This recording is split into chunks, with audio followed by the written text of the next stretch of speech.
This is GoPowerCat.com publisher Tim Fitzgerald. Thank you for listening to this PowerCat podcast. Make sure you never miss an episode of the PowerCat podcast by subscribing on Apple Podcasts, Spotify, Stitcher, TuneIn, or your favorite podcast network. And if you enjoy this podcast, please consider becoming a subscriber to GoPowerCat.com. We cover the Wildcats like no one else, with our VIP customers enjoying one-of-a-kind coverage from our team of professional journalists. And sign up today for an annual subscription to GPC and grab a 30% discount on your first year. And now here's the PowerCat Podcast. The following is a GoPowerCat.com and Spirit Street production. You've discovered your link to GoPowerCat.com's PowerCat Questions podcast, presented by Fridge Wholesale Liquor, and it starts right now. Now, let's go to the WTC Gig-Powered Studios. Here's your host, GoPowerCat.com publisher, Tim Fitzgerald. Welcome to another edition of the PowerCat Podcast. It's another day, so it's another edition. This is how it's going to be from now on, people. We need to put this relationship in perspective. We are in an abusive relationship. You want podcasts, I will hammer you with podcasts. I will give you black podcast eyes. I feel, it's obviously tough to break a trend, but I feel like you need to stop saying another edition, and it just needs to be the Wednesday edition, the Tuesday edition. It's the Wednesday edition of the PowerCat Podcast. And of course, it's your questions podcast, which is the original, the old Coke. Well, not Coke in a glass bottle. Yeah, exactly. Version of the podcast. You ask the questions at Wabash Station. We answer them as best we can. We're sponsored by The Fridge. That's always the answer. It's game day this weekend. Come into town, grab your booze at The Fridge, and please tell them, hey, I listened to the PowerCat Podcast. Thanks for subscribing to it. Thanks for advertising on it. So we're actually recording this on Tuesday because I'm a tyrant. And we went to the press conference today, guys. I got to talk about this a little bit. You didn't have to tell them we were recording on Tuesday. I want to talk about this. Okay. Well, first of all, people are freaking out because I put up a photo of someone in jorts and slides, one of the players. Now, in his defense, he looked fine from the waist up because that's all that matters in a press conference setting. I hate to tell you this, a lot of your TV people are wearing shorts under that desk with their shirt and tie. Indeed they are. So I made a joke about, well, the Snyder era is officially over. Someone asked me, are they going to still wear suit and ties on an airplane to go to the games? I'm like, I hope not. You're going to a football game, not a funeral.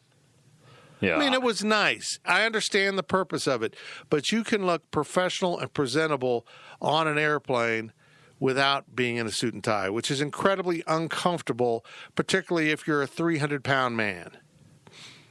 I hope they can wear sweats on the plane. I would agree, but like nice matching team sweats. Have something uniform about it. Yeah. As long as it's not pajamas. I'm for that, though. That's just for me, though. I should be able to wear. I'm going to wear pajamas in here from now on. But anyhow, we had how many players today? More than 9. So Yeah, it was over 10 because I had 9 audio files of players, and I did not speak to everybody. It was 11. If you're not familiar with members of the media, such as ourselves, we're never happy. So we have gone from struggling to get any players to, God, make it stop, man. They just kept coming in. Now here come the running backs. I thought we were done. Tomorrow we get receivers. Or today, depending. You're listening to this. Oh, man. So anyhow, this is the Questions Podcast. I'm a little tired, Zach, from all that heavy talking to people, that hard work. You know what would make you more tired? What? Getting into the fridge. Get into the fridge. When you come to the game, go to the fridge. Is that a promotion? Making you more tired? I don't know. I feel like he could drink a few shots of whiskey and just go to sleep. That's true. If you don't know, The Fridge is the sponsor of this podcast and our Overtime podcast, and now they are also the sponsor of The Sample, our new video series coming to GoPowerCat.com as we delve into original programming. We're the Netflix of K-State coverage. We're going to have comedy specials pretty soon. The Sample will be 4 guys sitting around talking about the game. It'll film every Monday night. Not sure when it'll go up. Hopefully Monday night. Hopefully it's something where you just plug it in. Yeah, it'll probably be a quick edit. Yeah, I mean, that's what it's intended to be. Kind of, it is what it is. 4 dudes, 2 former players, 2 local guys. The list is on the website. I know their names. I just don't want to take the time. And they're going to sample products from the fridge off camera. This was a big decision I made. They're going to pre-sample, not get drunk, just pre-sample. So I got to get to the fridge myself and pick out our first product. White Claw. One of our what'd you Natty say? Light Seltzer. Oh my God, would that be so funny to do it to those guys? That'd be Yeah, very Natty funny. Light Seltzer. One of my guys, Jeff Hawkinson, my bourbon connoisseur, wanted me to do, I think, Pappy Van Winkle. I'm like, we pretty much, that would pretty much shoot the budget, right? I didn't know we were rich. I don't know what that is. It's a very, very expensive bourbon and very rare. When they have it, it sells at their Black Friday sales because the fridge has infamous Black Friday bourbon sales. People camp out on Thanksgiving night in their parking lot. How expensive are we talking? Do you pay me enough that I can afford it? No, I don't Okay. pay myself enough to drink Pappy. Let's just you got on that over there, WWW boy. The first shop link I have right here, Pappy Van Winkle's Family Reserve 23-year-old bourbon whiskey, 750 milliliters, is $4,700. How do you like them? I'd rather buy a car. Yeah, I'm a bourbon lover. I love good bourbons, but I don't know. This bourbon better be able to give me a shoulder rub, if you know what I mean. Take you to dinner first. Because I want a shoulder rub. But anyhow, they'll sample a product, talk about the game, talk about the product, and hopefully it'll be entertaining. If they're listening right now, gentlemen, be entertaining. I think you got an entertaining group. I was the casting director. I cast the Insiders podcast. We do have a couch over here. That's why I was signaling. I wasn't saying. Oh, I wasn't supposed to say that out loud. We did the Insiders podcast, and everyone says the group was great. Matt Walters, Ryan Black, and Kellis Robinette, and myself. I thought it went well for us. It's a dope group, honestly. If you guys haven't heard it yet, it's really good because it's got a little bit of everything. It's a change. Some of you don't like me all the time. Well, that's what we're trying to do. fine. We're trying to do some different stuff, and that's part of what the sample's about. It's not us. Josh Kinder will be the host, tour guide, whatever you want to call him. And he's got a journalism background, former sports editor at Mercury, now owns Yeehaw Country Outfitters. We kind of took on a country theme here unintentionally.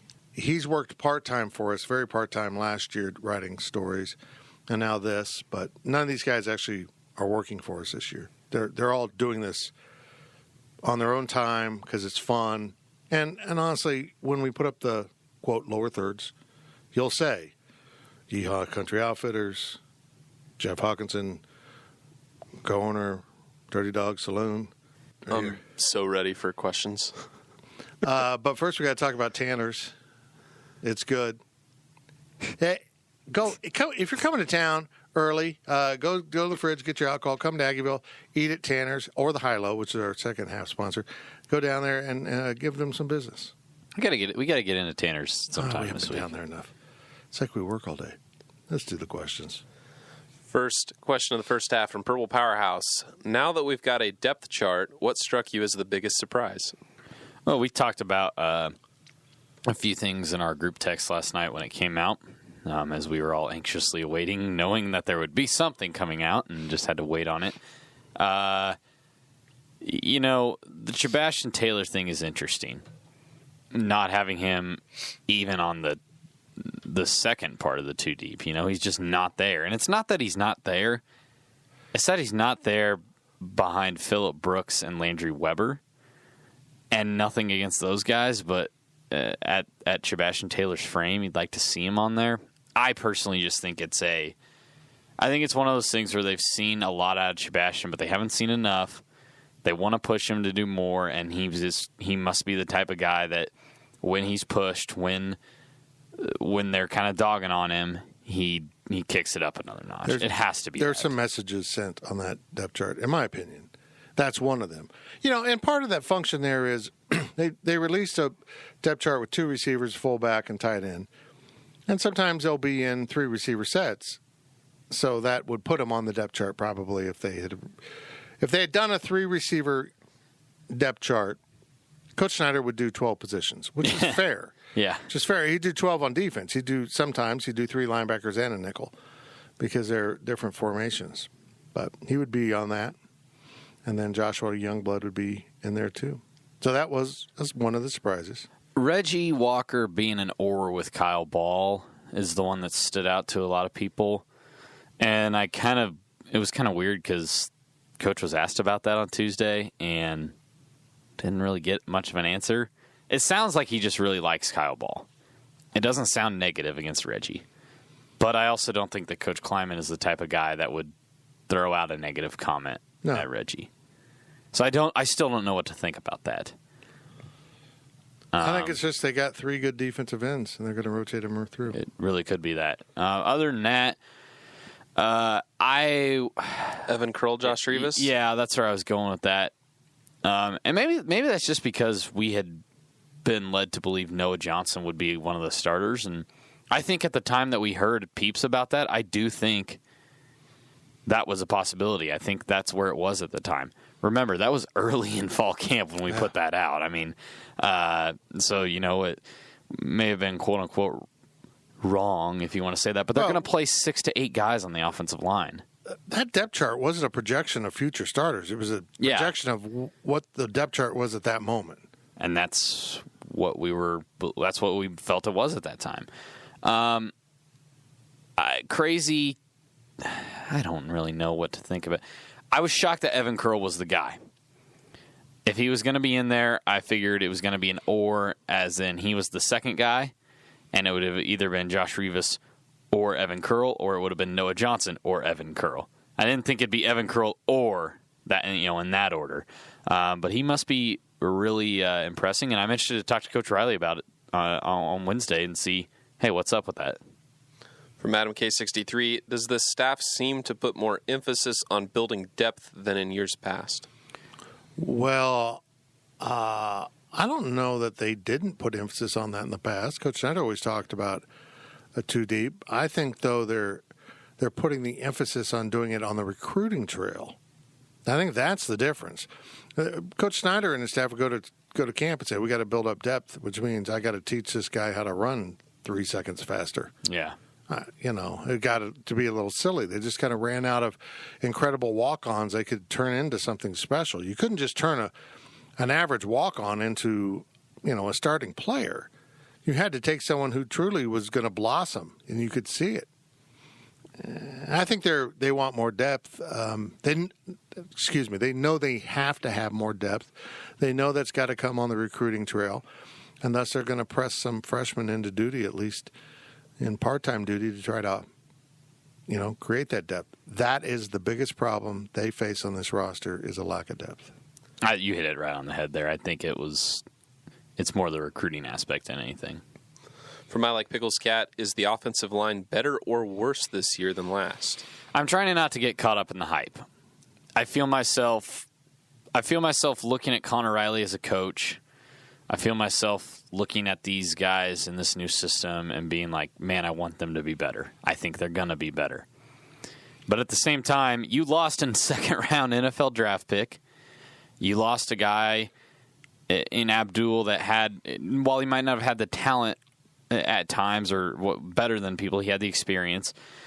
There's a lot of questions about Evan Curl. There's a lot, you can be 6 to 8 guys deep on the offensive line, and that's great. But does that mean that they're better than last year? I just don't know that. Does it mean that, they have enough depth? They've got 2 unproven backup tackles. They've got a guy that walked on, basically, that's in the mix, which might be a great thing if Noah Johnson turns out to be all that. So we'll find out. What you will see on Saturday is they look different. I don't know how they weigh in. You can never really trust what they list on rosters.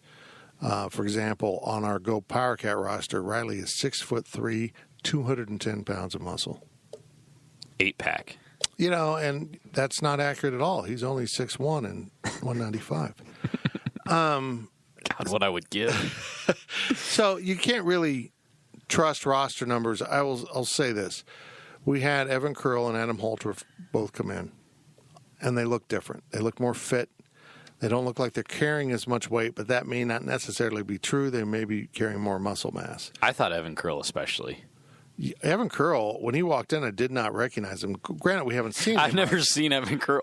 But he didn't really look like a starting offensive lineman. Now, that doesn't say he's not big. He's a big kid, but it's interesting. And someone told me the entire offensive line is much trimmer and more fit because they need to move.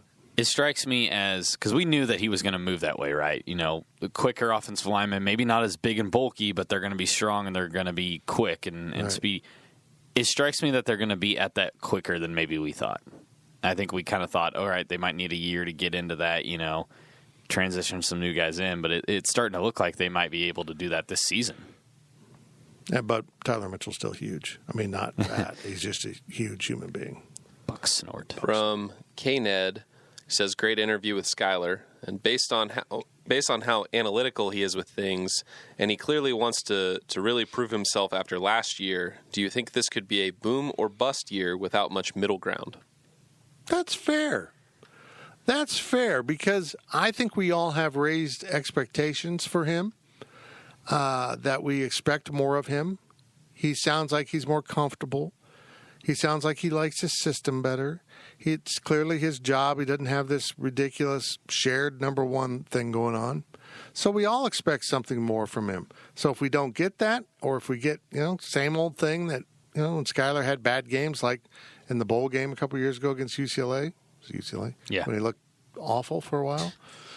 If we get that, I would call that a bust. I would call that, he's just not going to pan out.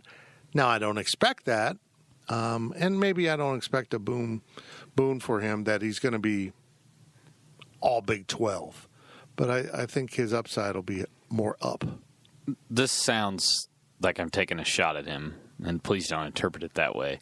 But if he doesn't boom this year, if he doesn't meet these expectations a lot of people have set for him, then what's his excuse after that? Yeah. The first year, he could be that he had to talk to me for an hour before the season. Could be. Just distraction. But we've pounded this, more comfortable in this system, more comfortable without Alex breathing down his neck, XYZ, all this stuff. What is it going into next year if he struggles this year? I just don't see any way to really excuse any bad play. So, hopefully he can meet those expectations. From KSU number 1, Riley's hot take is that Skyler will have at least 60% completion rate. Do you agree or disagree with that take? In fairness, he had 10 hot takes. Not say that's just he's full of hot takes. I was pretty proud of myself. I'm not going to lie. Those were good hot takes. That was a good list. I think he'll go over 60 because I think he's going to have a breakthrough.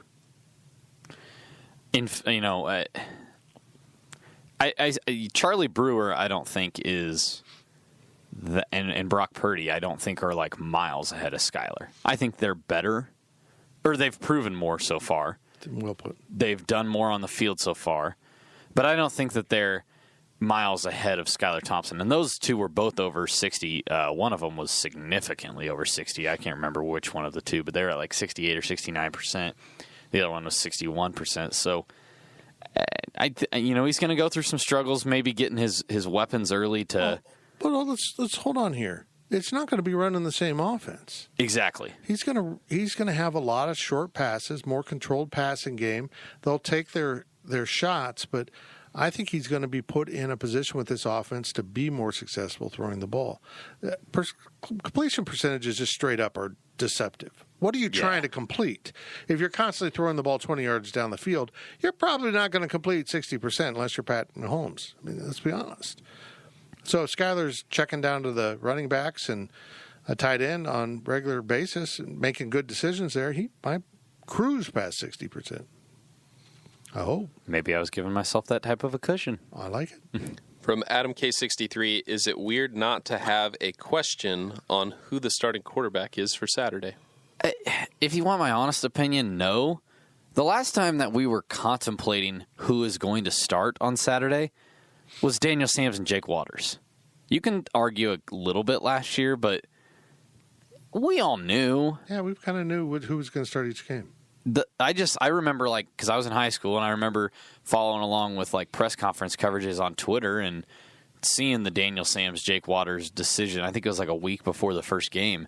That was the last time that I was truly following a quarterback battle at K-State. So, like, I get the question. I get where they're coming from, after the battle last year.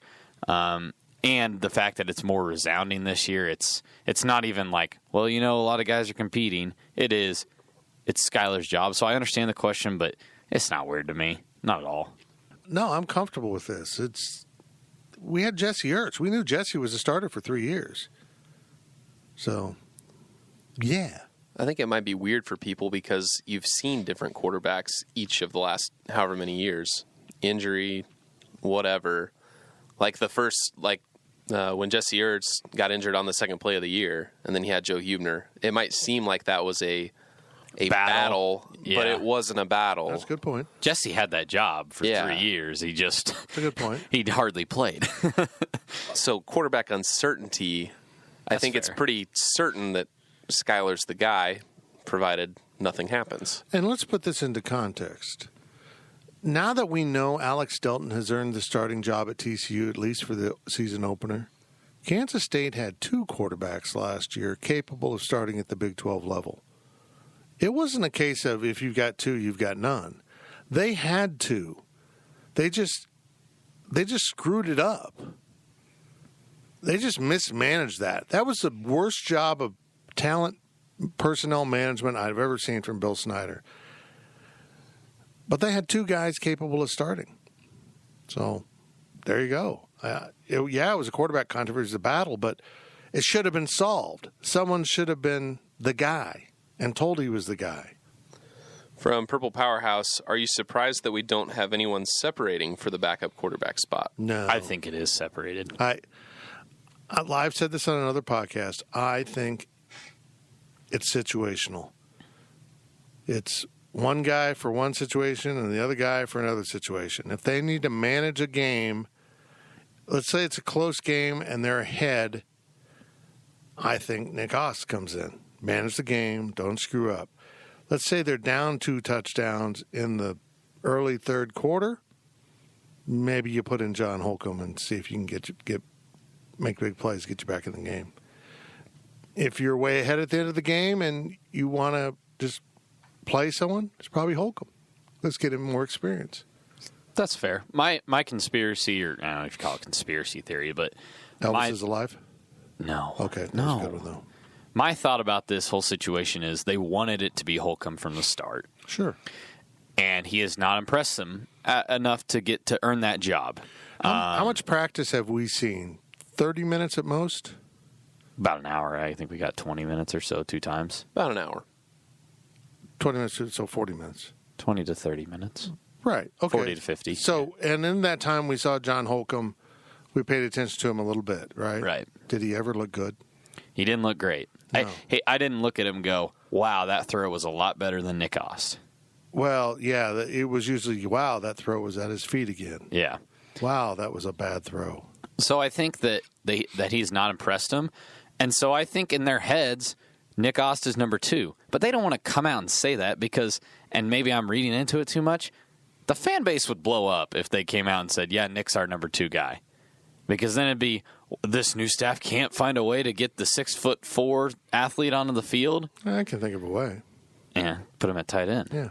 But I think that if it came down to it, if they said, man, we need someone to come in for Skyler, I think it'd be Nick. Unless a situation like you said with John getting an opportunity in there. But if John Holcomb isn't impressing him enough in practice, then he doesn't deserve to be on the field. He's got to earn it. Just like, I mean, if Nick Oss is playing that well, give it to him. So it should be for everybody. From Wildcat Pilot 88, who ends the season playing a different position than in week 1? I felt like Holcomb's about the only one that could do that there. Well, let's say there's injury at linebacker. Do you move one of those running backs over? Or safety, or Which like one of the freshmen? Oh. I don't know. I do. I agree with you. Holcomb seems to be the only one. He had a couple tight ends get dinged up. I mean, I guess if you want to go like, oh, Walter Neal started at corner and now he's playing nickel. Like, sure, I guess that could technically be a position change, but it's not really. I guess the Eric Gallen thing will be really interesting to follow if he starts to play primarily on the line, or if Okay, let's put this into context. Let's just be really honest with our listeners. They're short at linebacker, so why are they moving Eric Gallen out of linebacker? I don't. It's because he can't play linebacker. Yeah. They'll let him play linebacker in a pinch, but they'd rather not get in that bad a pinch, and maybe he can play some D-end. But they're really deep at D-end. So think about it. It's kind of strange. Switches don't really happen that often in the middle of the season. I mean, that's more of a spring ball into fall camp switch you make. So I'm not really anticipating seeing many. Yeah, if they move Skylar Thompson to defensive tackle, it's been a bad season. It just hasn't gone well. From Herdez Joe, this is the last question of the first half. Is the offense going to be better or worse than 2018 in total yards, passing yards, rushing yards, and average points? And he gave all of You want to go down the list? Gave all of the numbers there. Total yards was 4,136. More or less? I say more. That's like 300 a game is what they have to beat. I'm going to say more on the assumption that Skyler goes significantly over 2,000. Like, pushes into the upper half of 2,000 passing yards. Okay. Passing yards was 1,945. They'll go over. Rushing yards, 2,191. I'm iffy on this one. Yeah, I'm with you. I don't think, like I said in those hot takes, I don't think anybody's going to have more than 700. That'd be 4 guys averaging 500 yards a game. I don't see it. No. I'm going to say under. I'll say under. Average points, 22.5. Over. It has to be over. Think how bad last year's team was in the red zone. They just couldn't score. I think that goes over. It has to be. Speaking of over. The first half is. The first half's over. That was sponsored by The Fridge and Tanner's. And, of course, we're in the WTC Gig Pirate Studios. This is your Wednesday edition of the Power Cat Podcast. Thanks for that, Riley. It's called the Questions Podcast. It's the old school version, and we'll be right back with the second half. Stay locked in. The Power Cat Podcast will be right back. Is your January looking dry? Get some lotion. Get a humidifier. And better yet, get Drizzly, the go-to app for drink delivery. With Drizzly, you can compare prices across local stores to get the best price on a huge selection of drinks perfect for dry January. Every single time. Non-alcoholic wines? Have a look. Ready-made mocktails? Grab a straw and order them up. Beer without the alcohol? Yep, take your pick. You can find all of them here, in the app, in that phone that's in your hand. Could it be any simpler? Nope, not a chance. So shop for great deals on all your dry January beverages or other drinks and get them delivered to your door or blanket fort, maybe. Download the Drizzly app or go to drizzly.com. That's DRIZLY.com. Must be 21 plus, not available in all locations. And don't forget to lotion up your elbows. They're looking a little dry.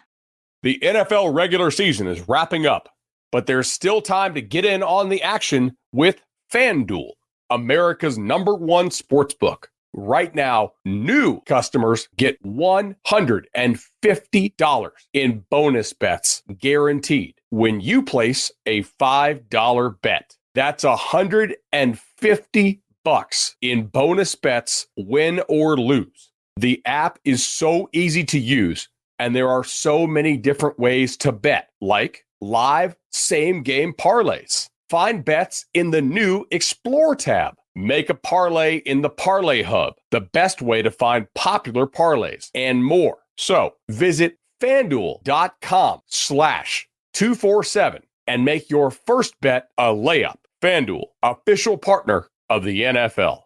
Must be 21 plus and present in Arizona, Colorado, Connecticut, Iowa, Illinois, Indiana, Kansas, Kentucky, Louisiana, permitted parishes only, Massachusetts, Maryland, Michigan, New Jersey, New York, Ohio, Pennsylvania, Tennessee, Virginia, West Virginia, or Wyoming. FanDuel is offering online sports wagering in Kansas under an agreement with Kansas Star Casino, LLC. First online real money wager only. $10 first deposit required. Bonus issued as non-withdrawable bonus bets that expire 7 days after receipt. Restrictions apply. See terms at sportsbook.fanduel.com. Gambling problem? Call 1-800-GAMBLER or visit fanduel.com/RG in Colorado, Iowa, Michigan, New Jersey, Ohio, Pennsylvania, Illinois, Kentucky, Tennessee, and Virginia. Call 1-800-NEXT-STEP or text NEXT-STEP to 53342 in Arizona, 1-888-789-7777, or visit ccpg.org/chat in Connecticut, 1-800-9-WITH-IT in Indiana, 1-800-522-4700, or visit ksgamblinghelp.com in Kansas, 1-877-770-STOP in Louisiana. Visit mdgamblinghelp.org in Maryland. Visit 1-800-GAMBLER.net in West Virginia, or call 1-800-522-4700 in Wyoming. Hope is here. Visit gamblinghelplinema.org or call 800-327-5050 for 24/7 support in Massachusetts, or call 1-877-8-HOPE-NY or text HOPE-NY in New York, or visit oasas.ny.gov/gambling. Standard text messaging rates apply. Sports betting is void in Georgia, Hawaii, Utah, and other states where prohibited.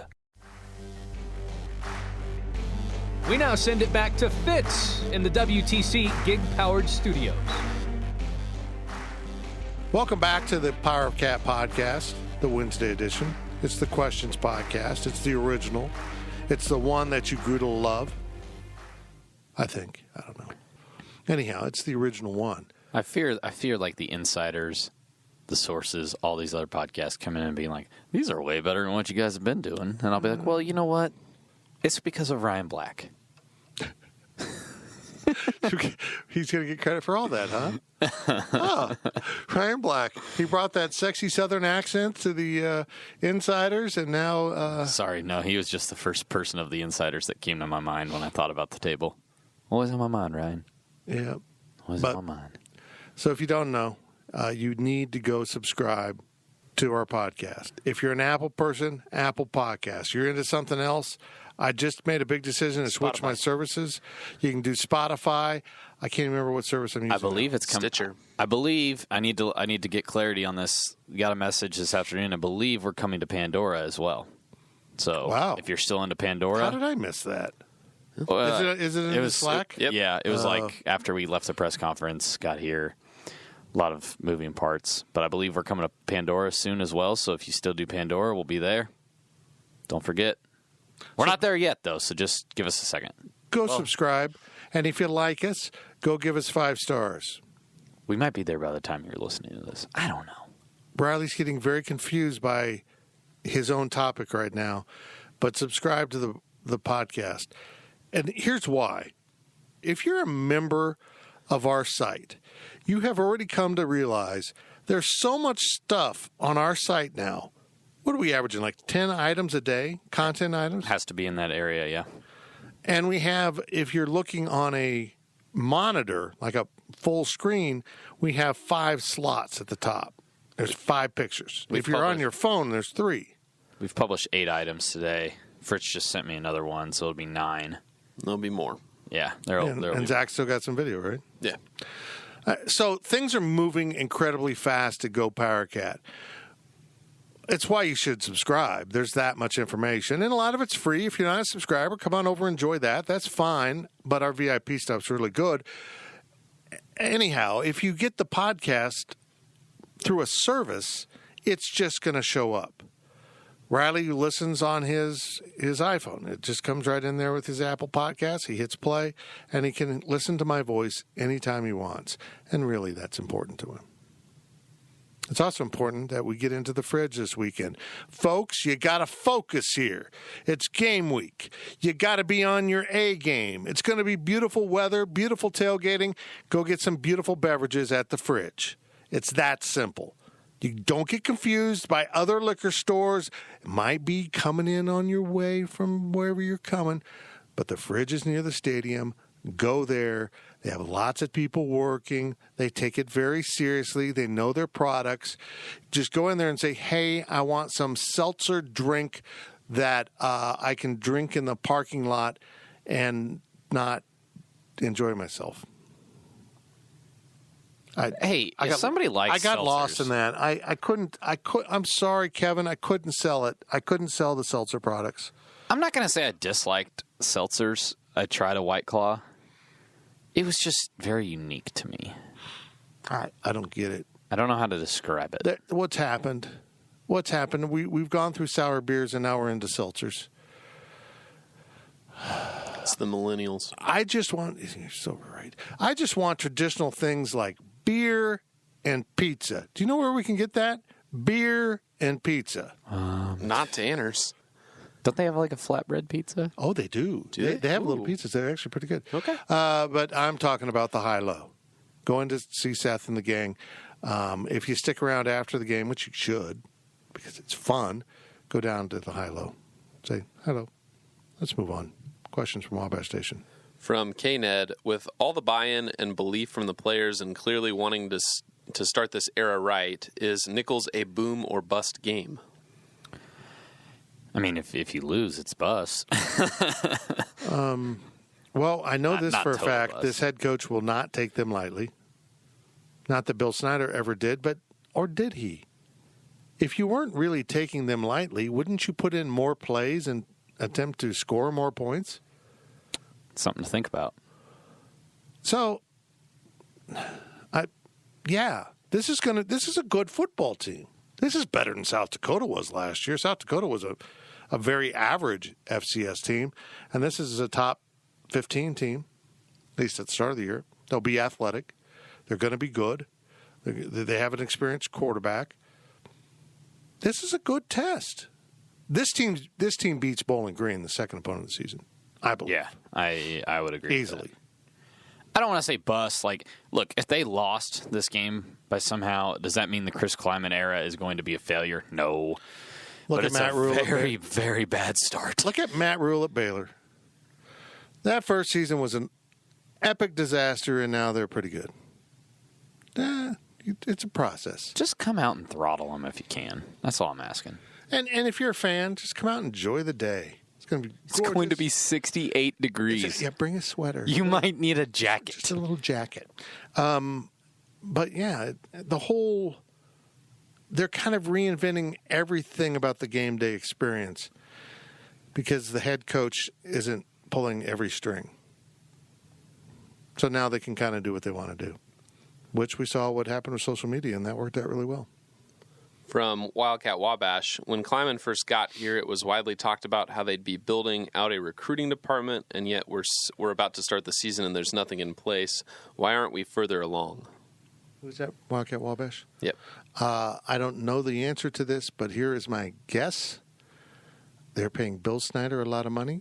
They are paying a lot of other coaches that still had a year on a contract, like an Andre Coleman. He didn't get an equivalent job, so they're still paying him. They're paying a lot of money to a lot of people for jobs they are not performing right now. Yeah, so I think next year we'll see it. Yeah, I mean, I think that I don't want to say time because I feel like at this point you've been here, but like maybe he just doesn't know what he wants yet. I mean, this is speculation. You haven't had a chance or haven't really asked anybody about this yet, but trying to figure out how you want to structure it, you know. They've got a pretty good thing going right now with Hank Jacobs running the show for the most part, Taylor Bratt helping out a little bit. You know, who do you want to bring in to complement them? Do you want to bring in somebody that's on the same level as Hank Jacobs? You know, you kind of got to weigh a lot of options out. Probably want to see how the 2020 class builds itself up too, you know. You don't want to overhire or underhire, so that's just a guess on my part. If I had my way, I would bring in more former players, more Joe Halls to get involved in those things. It's got to be the right people. I mean, Joe wasn't hired just because he's a former player. He's hired because he's got 17 college degrees. That's impressive. That might be an exaggeration. But not that far off. No, he's got 3 working on the 4th. And a doctorate counts for 8, I'm told. Okay, it should. So yeah, this will happen, and they will build out more. I don't want to say facilities, space for recruiting. Lounge, those type of things. It's all going to take place. It's just making a coaching transition has a financial downside for at least 1 full year. From Jimbo Slice 620, do any true freshmen play in week 1? Yeah, you brought that up a Yes, little bit. that was confirmed. Josh Youngblood's going to play. Mm-hmm. Sounds like Joe Irvin has a spot on this year's team. I don't know if that means this Saturday. I think it will be this Saturday, but I'm not sure it'll be running back. I think he will be on special teams. I think he's going to absolutely be playing this season and use his year of eligibility as a running back and special teams player. Jax Deneen was brought up probably for special teams. I think we could see Jax on the field as well. I feel comfortable with those 3 for sure on Saturday. And he said less than 6, which I wanted to say, so maybe 5. It's math, but so less than 6 is 5. But or 1, because that's less than 6 too. They're all less than 6. 0 is less than 6. I'm very confused by this answer. A lot of it's going to depend on how that game unfolds. If they're struggling through the 3rd quarter and then barely pull away in the 4th, not that many are going to see the field. But if they're up by 24 at halftime and they come out and score a touchdown right away, you could see some more get out there. I think that's just going to depend on how that game goes. Maybe it'll get the score will get so wide and such a blowout that one of those old school phones they have in the press box, with the cords and everything. And, well, we have one in our office here because we stole it. Will ring and they'll say, we need Riley to play. That'd be neat. You'd be a guard. I've always wanted to just, see how hard D1 athletes can hit. That's all.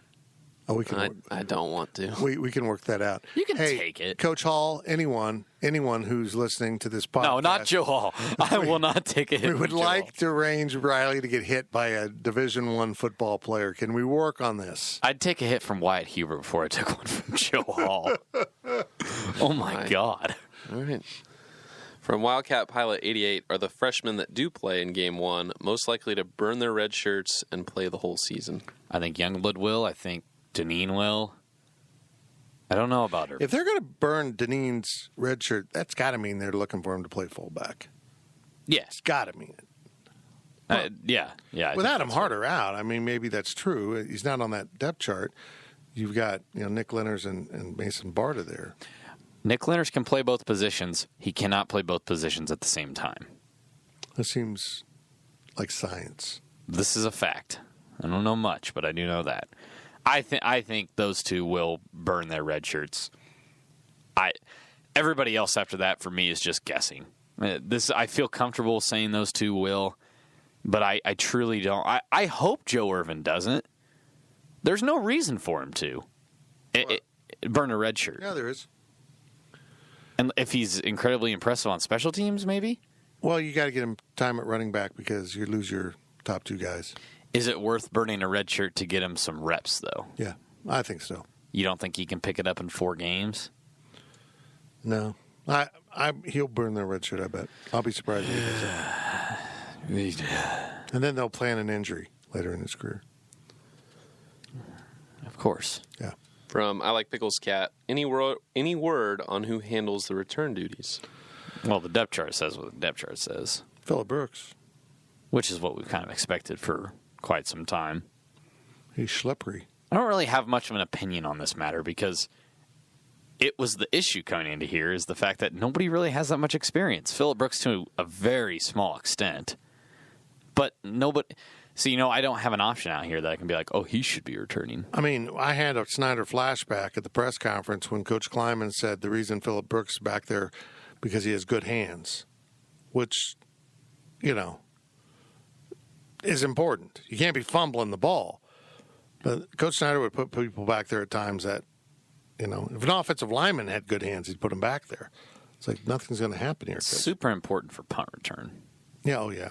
Kick return, you can manage. Just get the ball before they run 100 yards.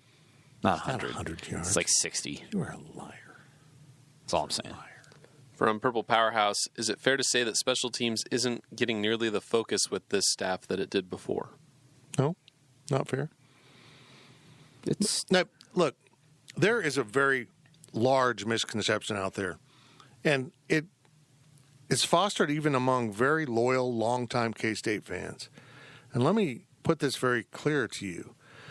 How Coach Kleiman handles special teams with no special teams coordinator is exactly the way Bill Snyder did for 16 of his first 17 years.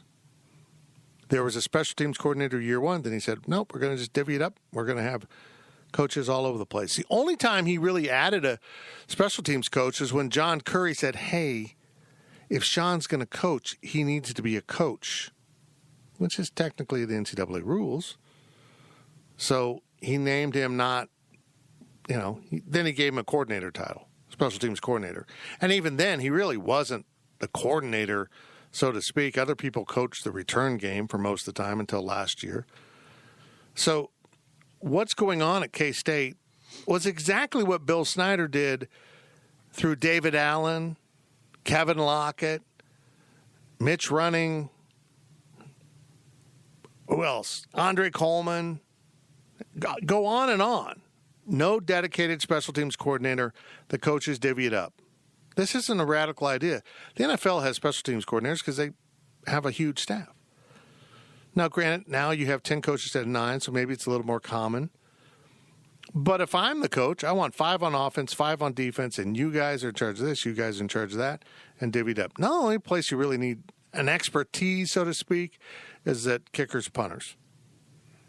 And even though it's off the field, Sean's still there to say, hey, I was looking at your technique, and it sucks. And if you have a kicker that's good enough to kick at the D1 level, they can kind of teach themselves. I mean, I know there's some tech. I feel like punter is the only position that you can really learn a whole lot about. Kicking at the end of the day, I know there's a lot that goes into it. I don't mean to minimize it, but can you kick the ball far? Can you kick the ball straight or to the left? If you're asking you are me, in the field. No, the answer. No, I know you can't. Oh, okay. I thought you were asking me. From I Like Pickles Cat, is Wyatt Hubert being overhyped? Oh, by me, yes. He is Thor. He is a god. Is there a word that's less harsh than overhyped? Like, I don't want to say that we're building him up too much because I think he can be the type of player we're saying he can be.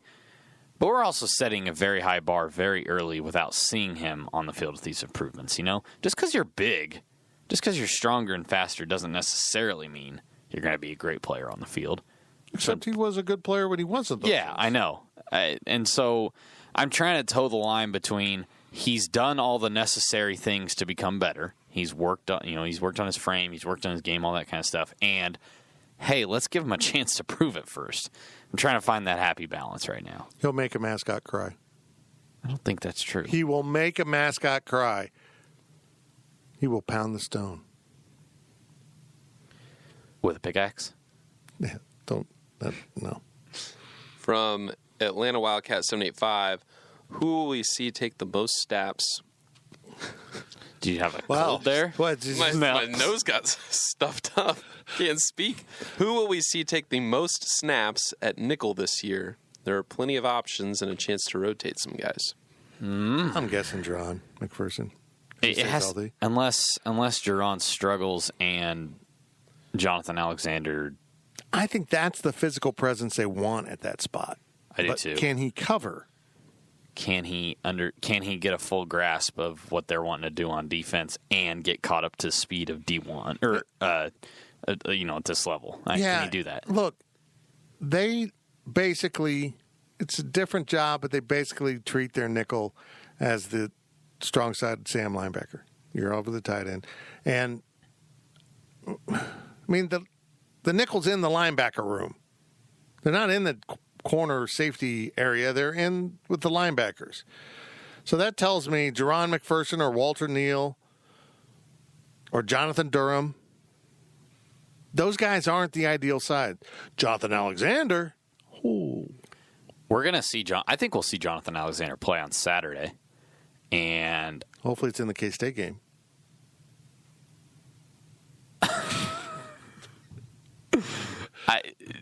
Yes.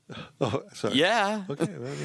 I think we'll see him play on Saturday at the K-State game.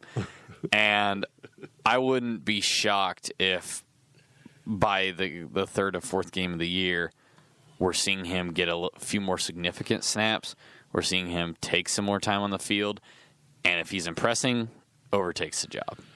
Would that be the craziest thing in the world? Because I don't think so. You can't teach size. You know this. Yeah. Dick. From Herdez Joe, last question of the podcast. Is this defense going to be better or worse than 2018 in total yards, passing yards, rushing yards, total points, sacks, and interceptions? Same as the first half. So total yards was 4,841. Will they give up more or less? That's 400 yards a game. Less. I'll say less, but it's not going to be significantly less. It's going to be pushing it. But the reason I'm saying that isn't necessarily because they'll be better. I think the offenses in the Big 12 are going to bring it back into more normal numbers. Passing yards, 2,949. I think they'll give up less. That was a bad pass defense last year. Yeah, I think that's where they'll. Rushing yards was 1,892. I want to say less because teams are not running the ball as much. But they're going to. That's my thought. They're going to throw it less. That front seven is pretty good. That's 150 rushing yards a game. And here's why I'm going to say less, because sack yardage comes out of that. And I think the sacks will be up. Okay, yeah. In that case, I'll go less. So total points was 305. What does that average out to? Was total points on the other one? Average points. Points per game. Oh. I don't feel comfortable giving the total points. Let me do the math on that real quick. Well, it'd be 25.4 points a game. I don't think they'll give. I don't know. I'm surprised it was that low last year. I kind of thought it'd be higher. I'm going to say more. I'll say less. The points in the yards don't make sense. That's the bend but don't break. It defies numbers. Sacks was 18, more or less. More. I think they'll have more than 18 between two players. They'll have more than that on Saturday. No, they won't. Okay, I went too far. Interceptions is 11. It has to be more, I think. It's about one a game. Yeah, I mean, they've talked about that. It's one a game, but on average, yeah. But it's like it's not taking into account all the ones that they I think they had multiple games where they had multiple interceptions. Yeah, and that means they went games without him. Yeah. Right, I that's still what I'm think saying. they'll go games without him. I'm saying they got to have at least one a game, and they need to have a few where they have two, maybe even three. So you're saying like 18 for the season? They need more. That's what I'm saying. Yeah. It's tough to put a number on that. That's a lot of thinking. If you know one thing about me, I don't come to this podcast to think. Hold on. What? Hold on. That's it for the Power Cat Podcast, your Wednesday edition, the Questions Podcast. We were sponsored by Fridge Wholesale Liquor. We're in the WTC Gig Powered Studios, and thanks to our friends at Tanner's and the High-Low for putting up with us and letting us in their establishments. At least they let me in. I don't know about Riley. He's got a fake ID. It's odd. He's got a fake ID, and yet he's over 21. I can't explain that.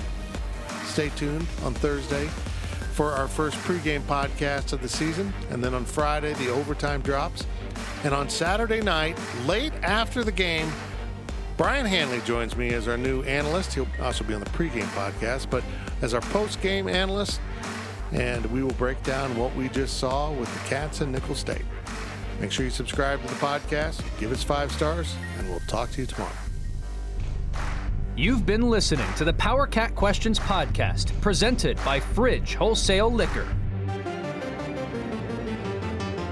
Power Cat Podcast. All rights reserved. GoPowerCat.com and Spirit Street Publishing.